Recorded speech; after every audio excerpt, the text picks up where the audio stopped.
नमस्कार दोस्तों, कैसे हैं आप सभी? उम्मीद करता हूं कि आप स्वस्थ होंगे, सुखी होंगे और प्रसन्न होंगे।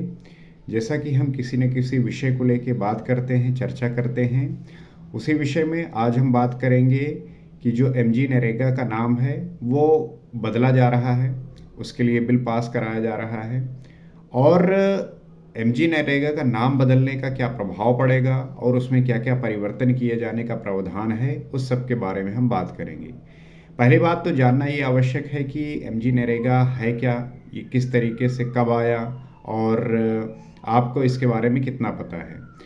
तो सबसे पहले 2005 में नरेगा नाम से जो है ये आया और इसमें ये प्रावधान था कि जो रूरल इंडिया है, जो ग्रामीण इलाका है, वहाँ पे हर एक व्यक्ति को, चाहे किसी भी परिवार के कितने लोग हों, सब हर किसी को जो अनस्किल्ड हैं और जो गांव में रह रहे हैं, उन्हें 100 दिन का काम दिया जाएगा।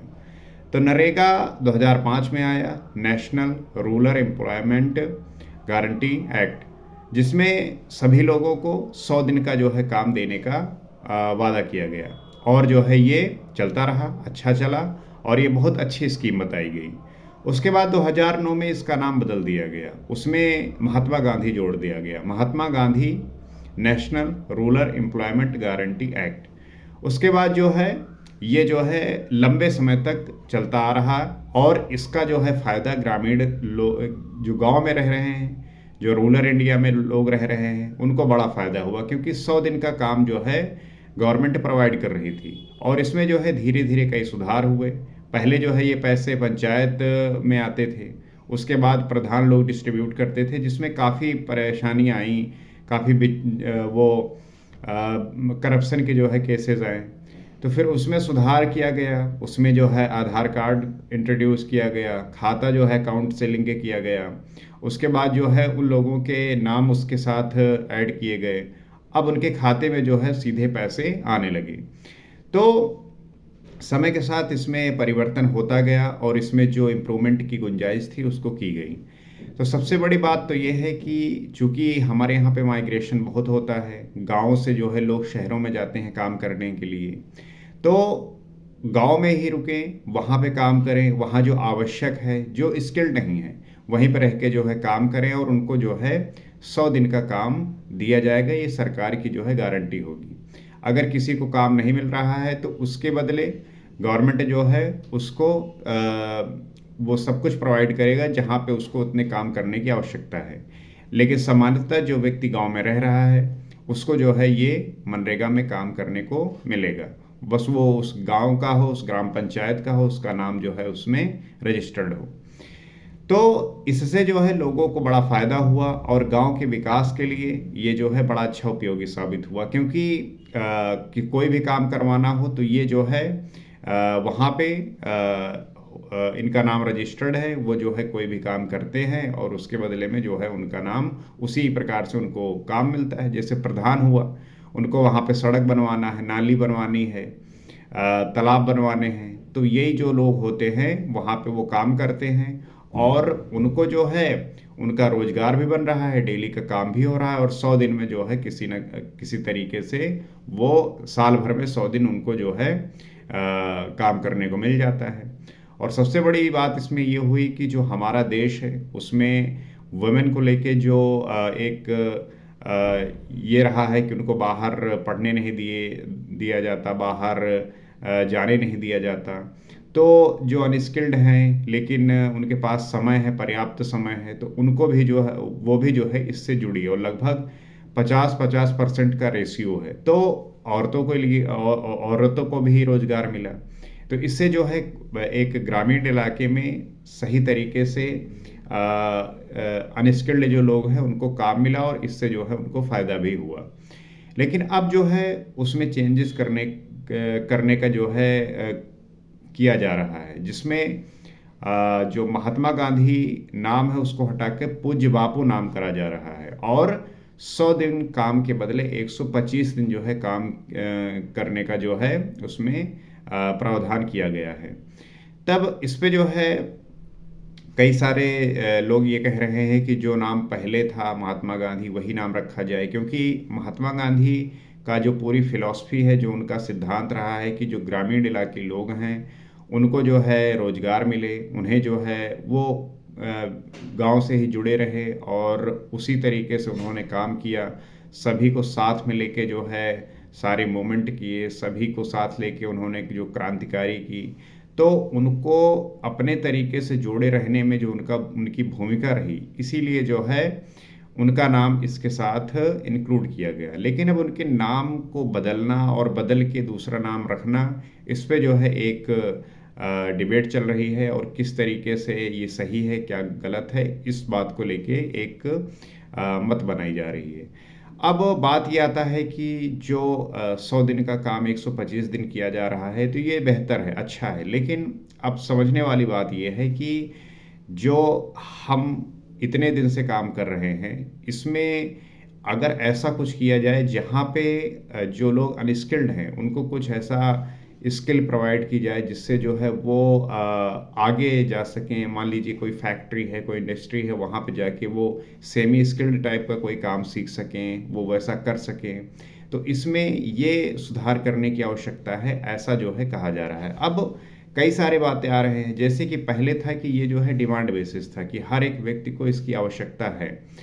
परंतु अब इसको जो है एक सप्लाई चेन के तौर पे देखा जा रहा है। मतलब ये कि पहले ये था कि हर एक व्यक्ति जो गाँव में रह रहा है, ग्रामीण इलाके का है, उसको जो है काम मिलेगा ही मिलेगा। लेकिन अब सप्लाई चेन में ये होगा कि जिसको आवश्यकता है, और इसमें एक चीज़ और करी जा रही है कि इसको जो है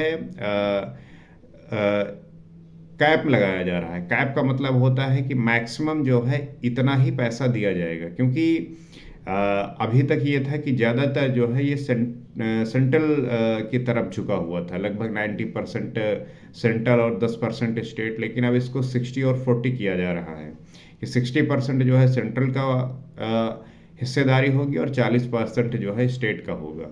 तो इसमें स्टेट ने जो रेवेन्यू जनरेट किया और सेंट्रल जो रेवेन्यू जनरेट करती है, उसके शेयरिंग से जो है वो पैसा जाएगा। अब इस पे भी प्रश्न आ रहा है कि ज़्यादातर टैक्सेस तो सेंटर जो है वो कलेक्ट करती है, तो इसमें स्टेट की जो है भागीदारी इतनी ज़्यादा क्यों हो, इस बात पे भी प्रश्न खड़ा होता है।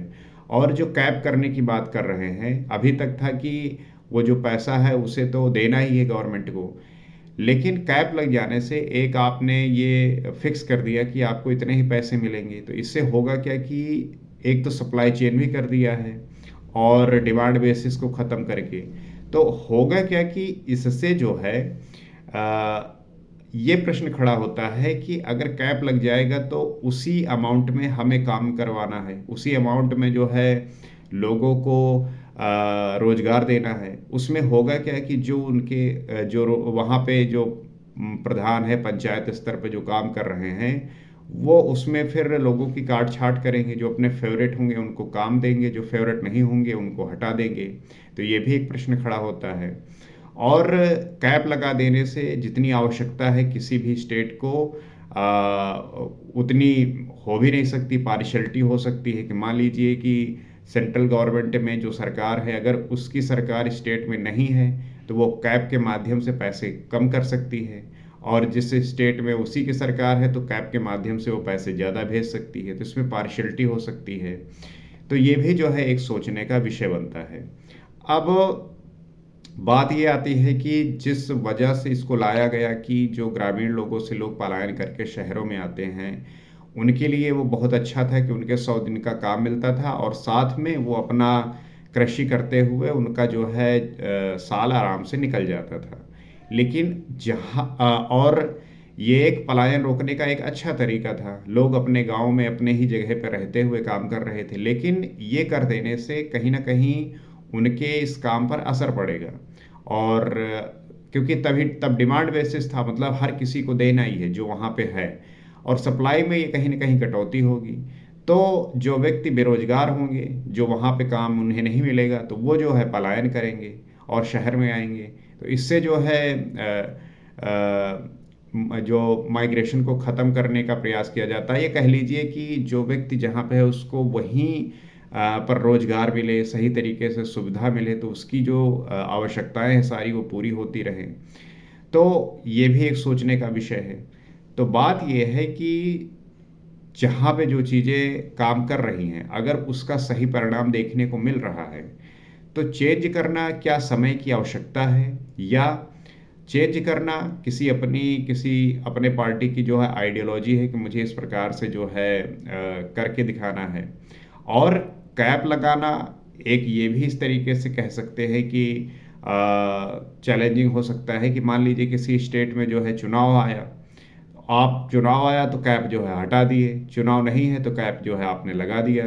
तो इस तरीके की भी चीज़ें हो सकती हैं।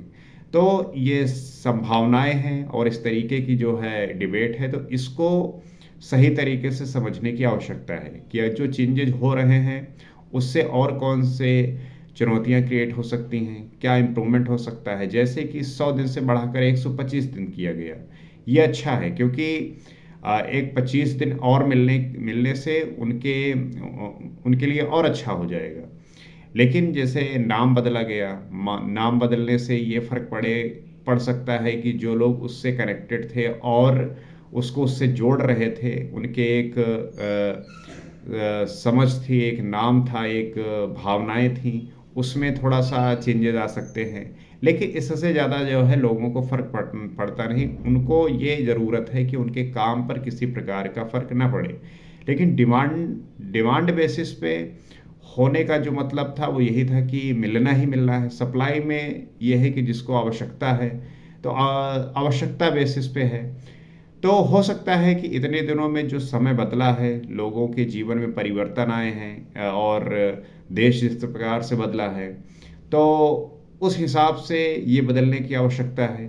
तो इसको इम्प्लीमेंट होगा, इस पे काम होगा, तब शायद इसके सही परिणाम देखने को मिल सकते हैं। लेकिन अभी जिस प्रकार से लोग सोच रहे हैं, वो यही कह रहे हैं कि कहाँ पे सही है, कहाँ पे गलत है।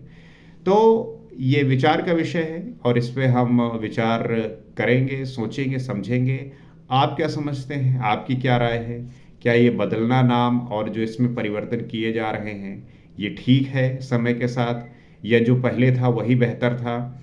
आपको क्या लगता है? आप भी जो है शेयर करिए, बताइए, ताकि हम किसी भी विषय में जो परिवर्तन हो रहा है या जो हो रहा है, उसमें जब पूरी जानकारी होगी, पूरी समझ होगी, तभी जो है हम अपना राय प्रस्तुत कर पाएँगे। तो इसी उम्मीद के साथ कि ये बात आप समझे होंगे और आप नित्य जो है न्यूज़ देख ही रहे होंगे जिस प्रकार से इसमें चीज़ें हो रही हैं। तो इसको लेके आपकी क्या राय है, बताइए। इस प्रकार से हम इस बात को समझेंगे और जानने का प्रयास करेंगे। इसी उम्मीद के साथ अगले वीडियो में किसी और विषय पे बात करेंगे, कुछ और जानने का प्रयास करेंगे। नमस्कार।